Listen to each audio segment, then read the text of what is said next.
What's up, everybody? It's Vashawn Jones. But you already knew that because you clicked on the video.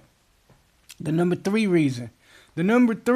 reason why blind people don't master their Mac is in the Finder, you don't master your view.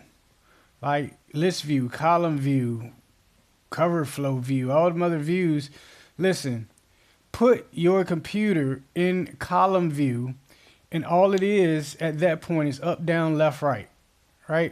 So you're going down. If you're at the top, like say applications or whatever begins with A, you go down to desktop, you go down to documents, then you go down to music or movies, and then you go to music, then you go to photos. But let's say you want to go into photos, then you press the right arrow key. That's all, just the right arrow key, and you're in your photos. And then you want to go down your photos, so you just press the down arrow key, right?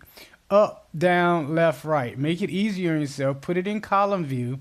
You don't get all that extra, stuff. If you need that extra stuff, then it has a shortcut. Command Shift 1, Command Shift 2. I'm sorry, Command 1, Command 2, Command 3. And change your views as needed. But as far as easy navigation, up, down, left, right, column view. All right, let's change the world. Let's use column view. Master your Mac. Let's change the world together.